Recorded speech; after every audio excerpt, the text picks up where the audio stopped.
Welcome, everyone. Thank you so much for joining us here today. We are excited to be back again and share with you the new Smart Interview Professional tool from SHL. And I'm so excited to bring back to the stage Julie Stevens from SHL. She's the head of market development. She has over 20 years of experience in IO psychology for talent management and acquisition. She has spent decades working across the globe with different organizations, maximizing their ROI in selecting, developing, and promoting stronger talent for their teams. And so, Julie, once again, so excited to have you back to talk to us today. Thank you so much for the invite, Nikki. I truly am so grateful to be here to share a little bit more about how your organizations and clients can really understand how they can optimize their talent acquisition processes. So I couldn't be more happy to be here today. Wonderful. And guys, I didn't introduce myself. It's me, Nikki Yago, but if you're joining us, you probably know that. So happy to be back. And so, you know what? These days, it's like a juggling act. It's flaming torches that we're throwing up in the air. We're trying to find people with the right skills. We're racing the clock. We're trying to avoid bias. We want to keep the candidates happy and doing all of this at the same time. And it has just become more clear than ever we need some help. We need tools to bring us along. And so that's exactly what this smart interview professional is. And can you tell us a little bit more about it? Absolutely. So, hiring today is wildly complex and fast paced, and for lots of different reasons, both because we have a lot of different types of candidates from different backgrounds, but also most recently, I just was told there are many candidates that actually are fake. Deep fake candidates. So we're seeing a different change to talent acquisition processes today. And our leaders are under pressure to really identify the right skills and competencies for every role, and roles are changing faster than we can keep our thumbprint on it. So it's really a challenge to understand how the dynamics of jobs are changing, both between generative AI and the actual job and roles we're delivering to the market. So it's a really challenging time. Ultimately, Smart Interview Professional was designed to help leaders have a better way to build a taxonomy of skills to jobs in a very fast paced way that's all validated, to help you identify the right questions to have a structured interview so that you can make sure that you're asking the right questions consistently across your candidate base, and a way to score which allows for consistency. But Nikki, what I'm most excited about, which we'll spend a few minutes on later today, are the analytics you can get, because I'm a data gal. Those Mhm. analytics that really help you understand how much information we gathered around each skill or competency and the strength of your interviewers for the first time. So I'm delighted to share that we're bringing that knowledge to the market so that talent acquisition processes can truly be strategic for the first time. I love it. Yeah. And it sounds like getting away from a gut feel. I laugh Yeah. because, Nikki, I've been an expert in this field, as you said, for 25 years now, and I am divorced. So if that tells you anything, that gut feel cannot work. I'm a selection expert who's divorced. So I just want to say that out there. And actually, I was listening to a really interesting Andrew Huberman podcast last night, and he was talking about gut feel is actually our predisposition to avoid change. So we go with the Wow. with the what we know, the risk we know. So if we feel gut feel towards someone, that means they're familiar to us in some risk or generational perspective. So I say gut feel does not work. We need to have objective data. And that's truly what candidates want to see us have as well. And you're saying that being objective and objective data, but that's all part of like the entire process. And it's perfect that you mentioned that because research shows structured interviews are among the most predictive methods for hiring success. But yet, we're still falling back on the gut feel. They just seemed right. But like you said, so did that one guy, and we've all been there. And but so how does Smart Interview Professional really get us to a structured, consistent interview? And what are those benefits? Okay, so a couple things I'll mention here is, there was some really cool research done by the Journal of Applied Psychology. And so it takes four unstructured interviews to equate to one structured interview.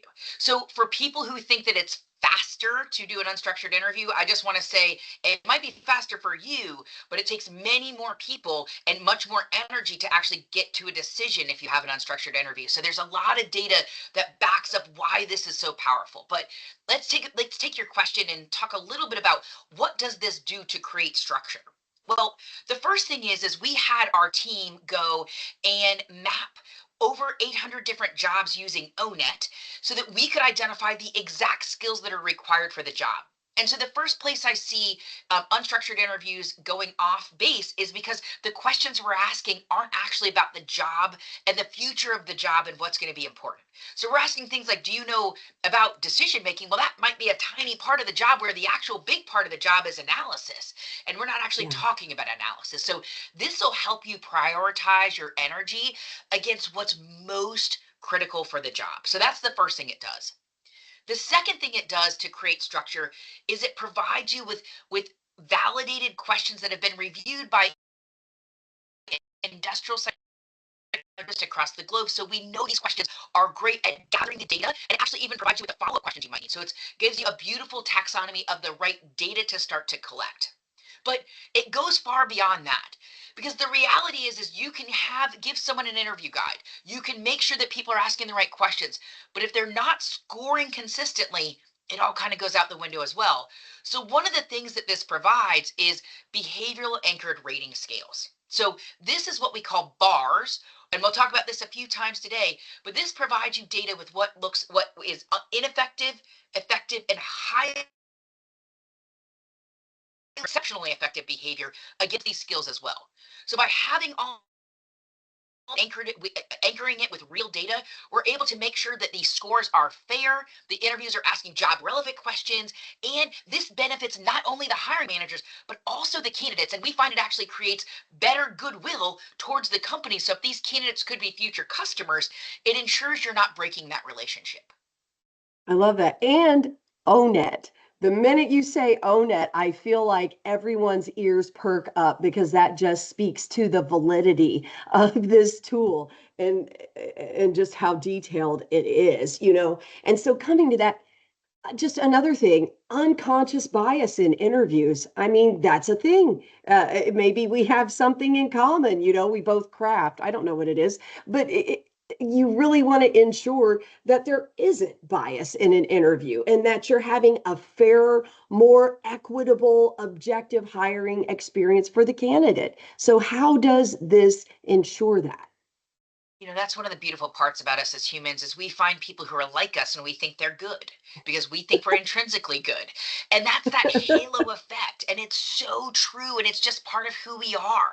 But the reality is oftentimes people think we were good for a job because we were hired for that job 5 years ago. But the role has changed so much in the past 5 to 6 years that maybe I wouldn't be the best fit for the job if I were hiring today. So that reality of someone's like me, so they must be good, is one of the things that we have to kind of shift in our culture to help ensure that we're hiring the best people. What this does is, as I mentioned, is provides you with the specific questions and follow-up questions and scoring rubric to ensure there's consistency, which allows us to really drive out that unconscious bias and make sure we're using objective, valid, and fair data to make this decision.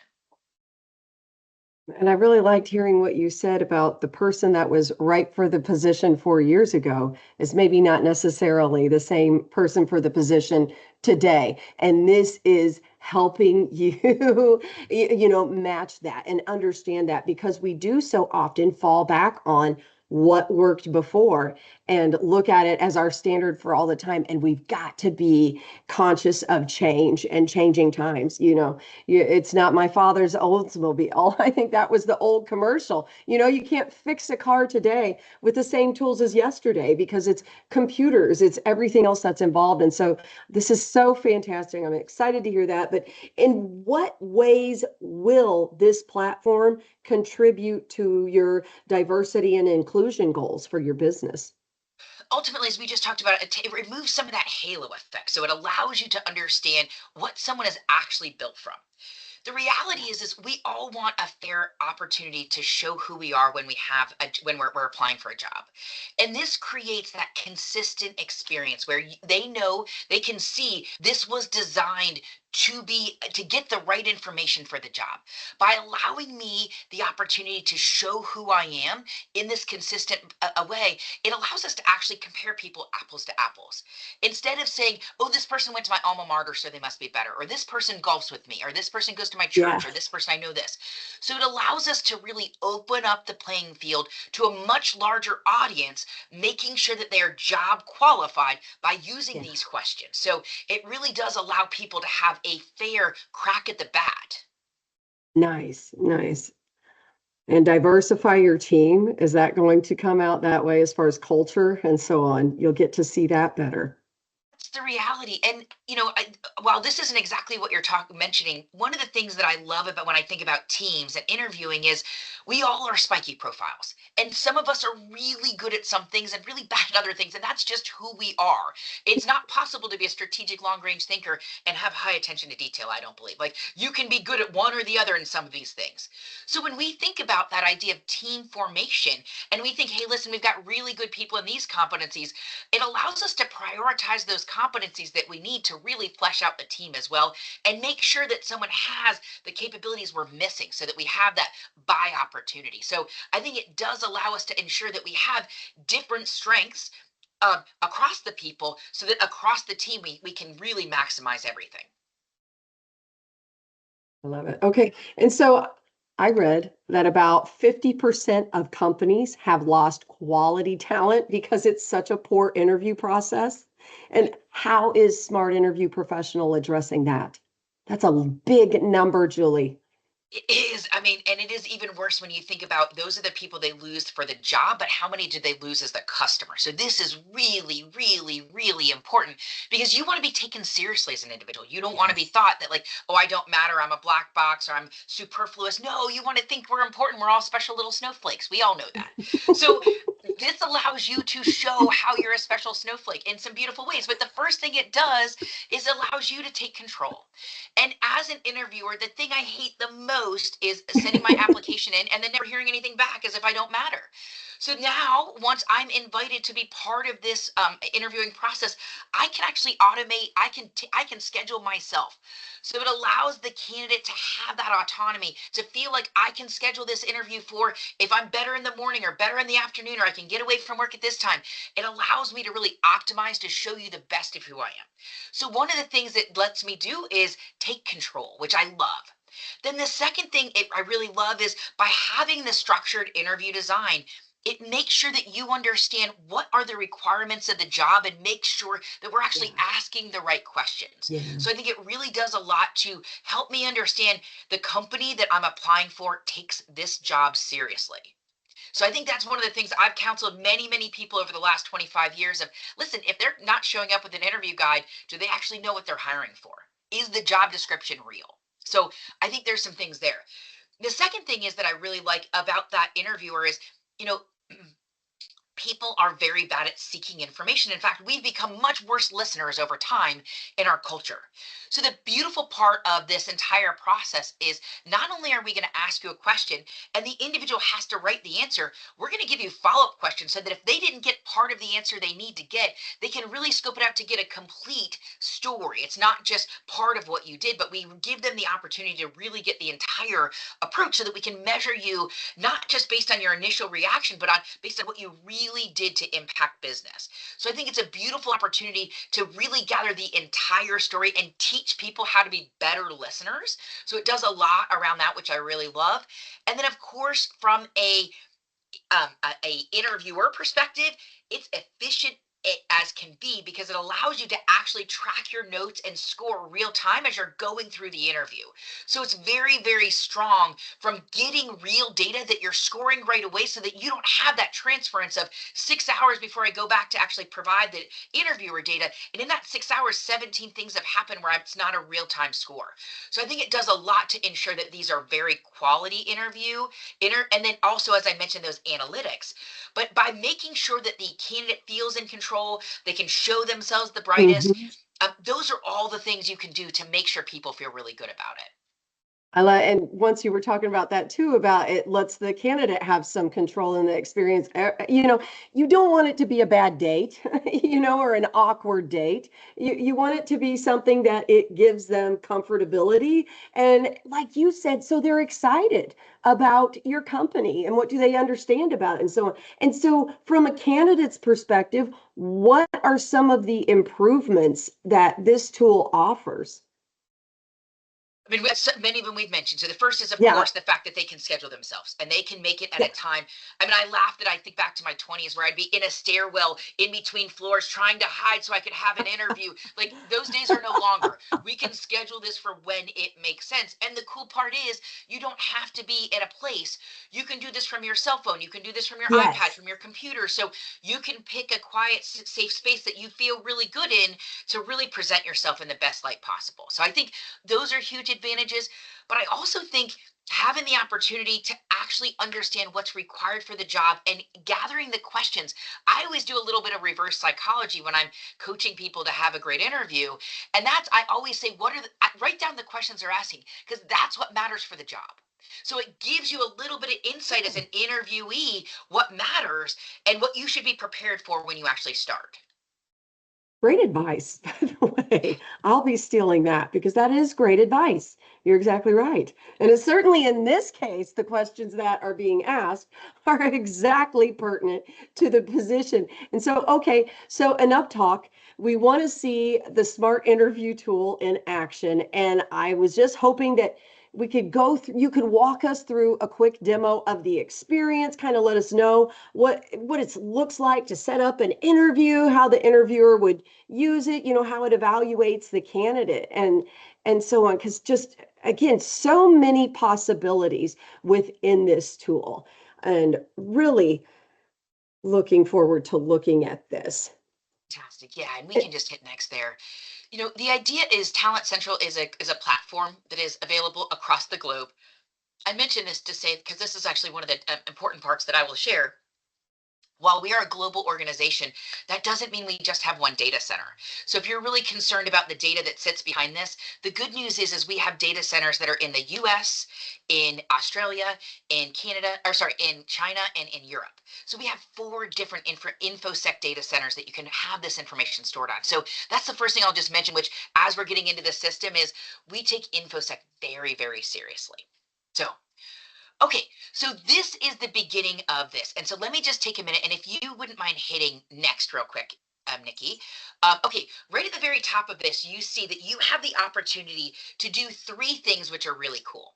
The first thing is you can go in and if you don't have a job description written for the job, you can actually go in and identify the family, the role, and the level. And we have had our science team. So we are SHL is the largest private employer of an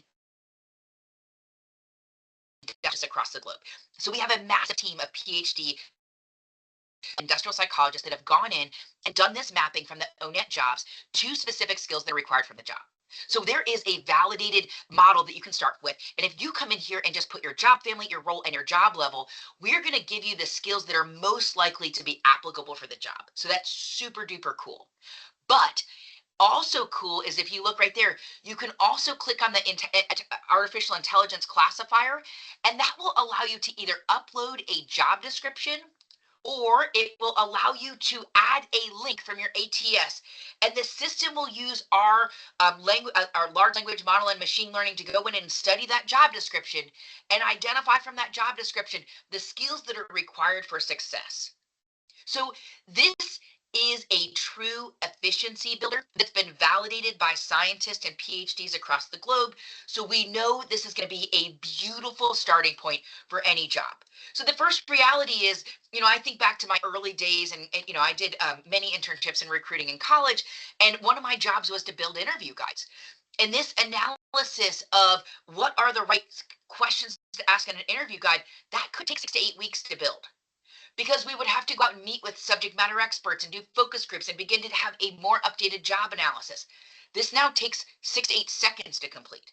So let's be super clear. This becomes a huge efficiency builder to make sure that we're obviously using the latest and the greatest skills to really measure the people against the job. So this is a huge benefit that I would just mention for your listeners.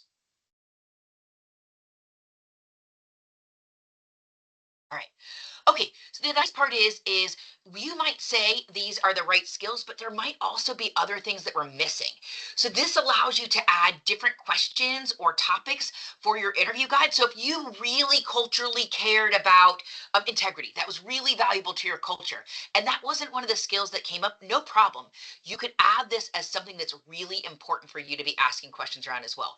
So it allows the right amount of, hey, listen, here's what we think is pretty sure, go through this list and really analyze it. But hey, if we miss something, go ahead and add something that's important to your cultural foundations. Okay, so this is where you begin to understand all of the questions that you have asked to.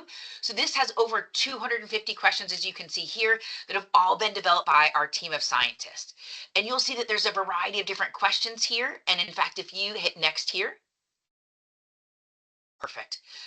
This shows you some of the questions that you could potentially add here. They're so easy to just hit the plus sign and then they'll add over to the right-hand side. And this allows you to understand or build this for the exact experience you're looking for. Some interviews are going to be 30 minutes. Some will be an hour. Some might be 4 hours. It depends on how long you're going to have the person there, the number of questions you're going to ask. But I would just say to think about this rule of thumb, the average question takes about 5 to 6 minutes to get an answer for. So if you have a 30-minute interview, the first 5 minutes are probably your intro. The last 5 minutes are probably your exit and Q&A. So that really means you have 20 minutes. So that's probably 4 questions you can ask in a 30-minute interview to get a really good, thorough answer. Now, that might be 5 or 6 if you can ask some short questions like where are you from or something like that. But if you're asking a question like, talk to me about your experience here or in this, that takes 4 or 5 minutes to really get a good answer.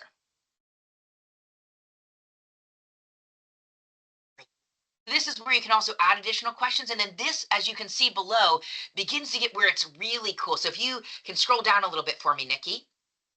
This provides you, as I mentioned, those behavioral anchored rating scales. So this, like, we'll just take the sales stays focused for just a second. As I mentioned, this provides you with an information around what below average, average, or above average behavior looks like. So as you're getting an answer to an interview question, you can immediately compare it against this guide to know how should I score this. This is one of the things that's so important so that we have consistency across all of your interviewers in an organization. Okay, now this is exactly where we begin the prep.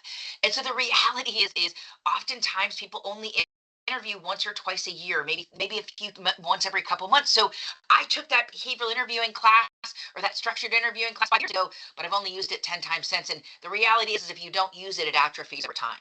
So I love that this gives you the cheat sheet right now. If here's your expectations, here's what you need to do. So I might have forgotten that training I took many years ago, and I know exactly what I need to do right when I log into the system. All right, so this is, well, this has been designed to be very similar to Zoom or Teams or any of those software. Mhm. So this is going to feel native to all of us who have lived through the COVID era when we started to work remotely. But so this is going to feel very confident, but it is way better than Team or Zoom. And there's some reasons why. So if you'll hit next, this will show you when the candidate enters the room, you'll see the questions are right here so that you can understand each of your questions, understand where you need to go as part of your experience. Okay, we can hit next now. Now this allows you to enter your notes right here. Mhm. So again, you don't have to do this later on. It's not a 30 minutes at the end of Yes. the day. You got to come in and do this right time. I can write my notes and understand what are the important parts of what they're telling us so you can go back and look at these again. And so, real quick, can I interrupt? We talk about that black box effect and not knowing what's going on with other members of the team. So I hear you say, I can put my notes in here in real time. Can I see the notes other people have put in? After the experience is over, yes, then you can go back and look at the candidate. But the idea here is we don't want you to think, oh, Billy rated them a 2, so I should rate them a 2. No, Uh-huh. we want you to come in and have a fresh perspective when you're going through each of these interviewers. Now, It as we mentioned, was. this gives you the chance to score right here and right there. So that way, at the back end, we're going to be able to see from all the different interviewers, how do we average these scores out? Or if there's a dramatic change across a particular skill, that would give us information to dig in to understand why and look at these responses. So it is a really beautiful way to make sure we have some of that data that creates the value of the structured interview right here as well. So now you'll know if you go through and you can see right here, here's the progress and here's how far we've gone. Give your overview feedback right now. And then you go ahead and exit the interview room and finish out this interview. Now, here's where this to me, so that was such a beautiful process. So let me just take a minute to say, right away as an interviewer, I didn't have to do that much prep. I could log in and within 5 minutes understand the questions I need to ask. I could go through the questions. I can score them real time. So this is a true efficiency builder. Now, as you mentioned, you get right here and you can start to look at each of these individual candidates and understand how they've done across the interview and what is the next step that they need to go through. So this provides some really beautiful data here. And if perfect. Yeah. And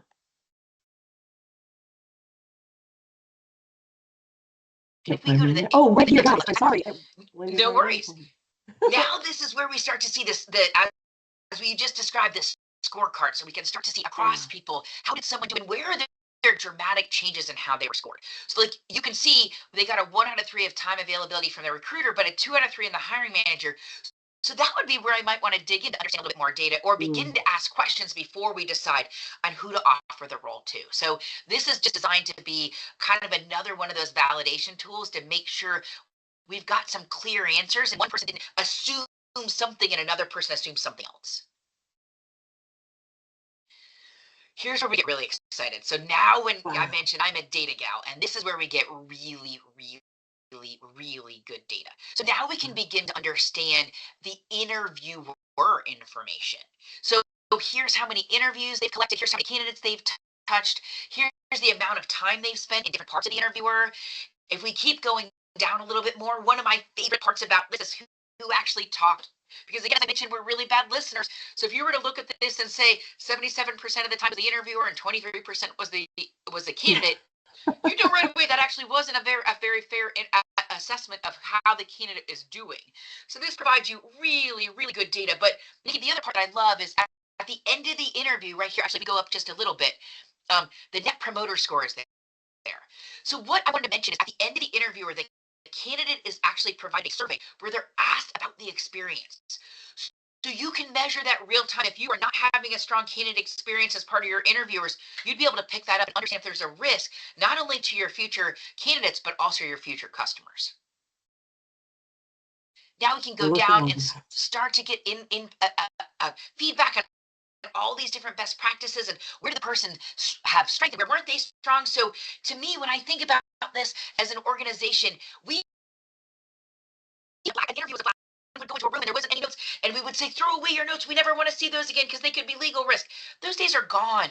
Now we want to have this information. Now we want to have more data because data equals a better, objective, and measurable and valuable process. So this is the first time I've ever seen this kind of analytics on the interviewer, which I absolutely love, because if we have a really poor interviewer out there making decision after decision after decision, that's probably why we have retention risks. So that's why we want to Yes. really dig in here to make sure that we have equipped our talent to be as successful as possible in interviewing. And this will give us that data. It's fantastic. I just love it. Yeah. And that took us right. All right. Well, What a great demo. Thank you so much for walking us through that. It hits the point when you're like, how am I making it through my job without this tool? Because it is that good. that's exactly where I see it is going to become more and more challenging for people to actually gather this intelligence and use this energy wisely. And I think that's a really important thing of like interviews that are not actually strong interviews. So allow us to make sure that that investment of energy is the right place for our organization. So I'm really excited to see this come to market finally. And so, we've been talking about all that data, which is phenomenal. That last page is mind-boggling. And I can only imagine that there are educators that might be watching this going, that's the most phenomenal data room I've ever seen in my life, because it is such a great compilation. But can you give me some examples of the way that data is going to make better hiring decisions and go a little deeper into what it provides? We've talked about a couple of these things, so I'm just going to kind of review a couple. So the first is Yeah. it allows us to ensure that the way people are scoring is consistent across people. So the first thing is we can trust the number score more without having to dig into all the detail in the writing. So the first thing is we have better consistency across interviewers. The second thing, of course, is information around how what was the detail that was there, so we can keep our notes right there. So if we want to dig in and understand this, we also have that ability. As we talked about, the comparison, the ability to compare how different people have rated a candidate, also very, very valuable as we start to think about this, because it allows us to understand again, if Jim is a real hard interviewer and Jane is a real easy interviewer, do, what's the difference? How do we create this consistency? Do we need to do some additional training? So I think it's one of the additional value points that has never been discussed in interviewing before, but is so important. But again, as we get into that, how much did the interviewer versus the candidate talk about? So it provides so many levels of data. But where I would say is this is going to be a really effective tool to help reduce turnover, because it allows you to make sure that the actual right questions were asked in the interview. And reducing turnover is on the top of everybody's list today, everyone's list. Absolutely. How do we get more people? And again, this making it a friendlier experience, and you're less inclined to get ghosted, that 50% number goes down. So we have more candidates and better retention. That's a winner right there for me. And I was go say that, yeah, I ahead. would also say that 89% of candidates in our aptitude research that we saw, 89% of candidates said the quality of the interview impacts their decision to accept a job. So it's not only, it is truly like we're in a world where candidates can go to many different organizations. Our best candidates, trust me, are very easy to find other roles. It's not that they can't find other jobs. Yes. So now we understand if they have multiple companies and these are the best of the best candidates, we want to make sure that they have an experience that makes them want to work for our organization, and we will be proud of. So that's one of the ways that we can influence getting the better candidates in those buy opportunities. And that hits right on. I'm thinking about staffing and recruiting agencies. Obviously, we don't want to waste time and effort. We want a good experience, but I'm wondering how this can streamline the process for staffing and recruiting, and hiring managers from there and improve efficiency and things. I know we spoke, but is there anything specific for that industry For that makes staffing this a and game recruiting, changer and recruiting? I mean, how can you actually have a staffing firm if you don't understand the analytics of your interviewers? So I mean, immediately the first thing I think of is like, ooh, for the first time, staffing managers are going to understand the quality of the interviews without having to sit there and actually hand score them. So to me, to have large scale application of the strength of your interviewer population as a staffing firm, nothing is more important than having the right talent to select the right talent. So I absolutely think that's there. But I think it goes beyond that, from an efficiency perspective. The reality is where interviewing fails across the board is when we're asking the wrong questions that aren't required from what's not required for success on the job. So that upfront mapping of understanding exactly what questions are the right questions, what are the right skills to be assessing, that to me is worth the interview analytics worth its money. This becomes like take my money, Yeah. so this is really where it is, because making sure that we're asking the right questions so that we're not just finding someone that fogs a mirror, but someone that can be truly successful. And this is where people get wrong all the time, because we ask about the wrong skills and competencies. This makes this a mapping that is so easy. And as we mentioned, it used to take 6 or 8 weeks, and now it takes 6 or 8 seconds. Yeah.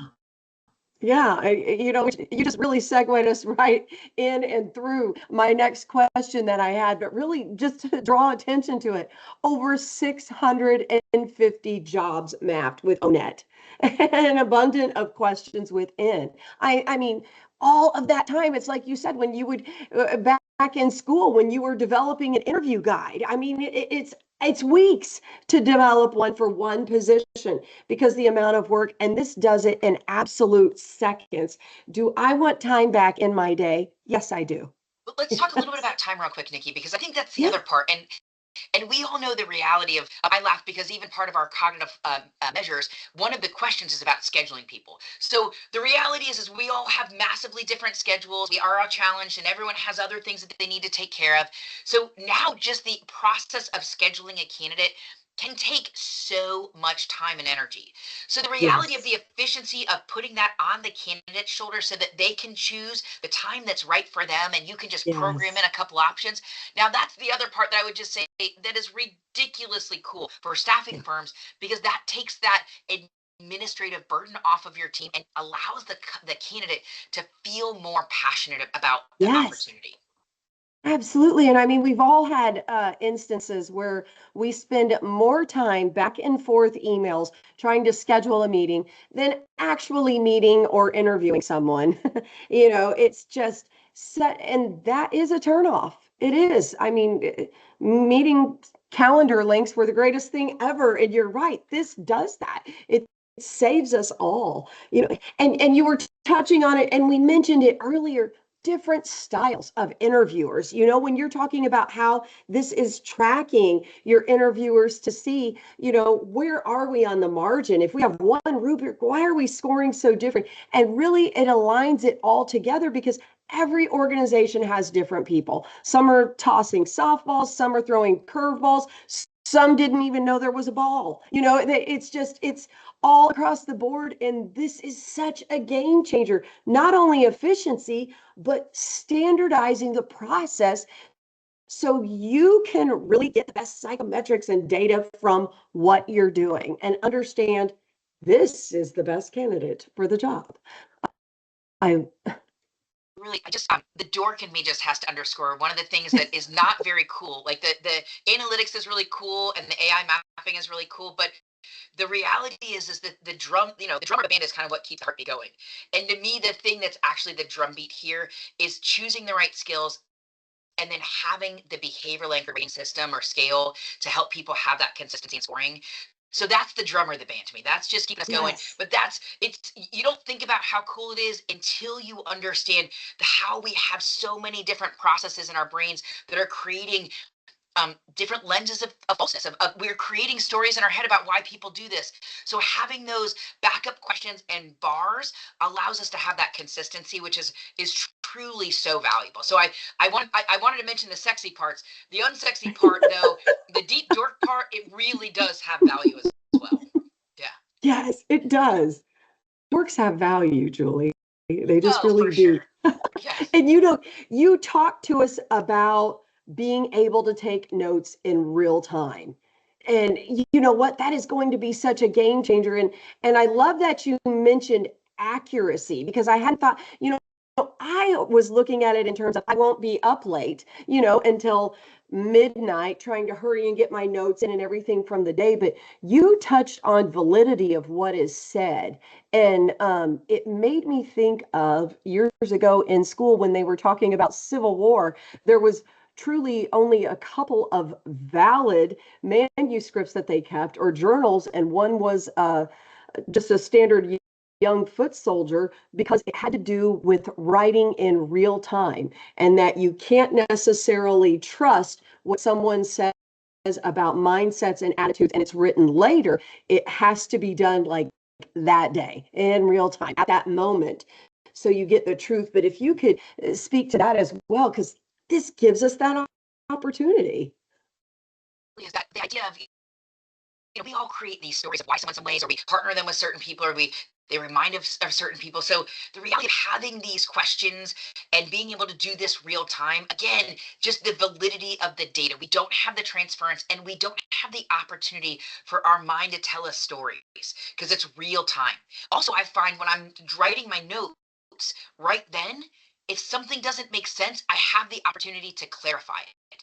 Whereas if I'm doing my notes at the end of the day, I can't go back and ask a follow-up question. Where if I'm doing it right there, I'm going to make sure my notes kind of give me the 50,000-foot level of what they just gave. And if it doesn't add up, hold on, let me just ask one more question about this. And it feels much more natural. So Yeah. it's not only the efficiency, it's not only the green about having tons of paper, it's not only the data transference, but it's actually the value of the better data too that I would just mention.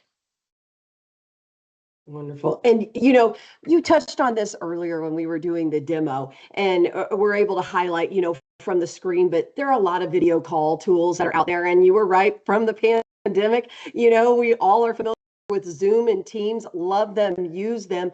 But really, if we could just highlight that again, why this versus those as a video tool system?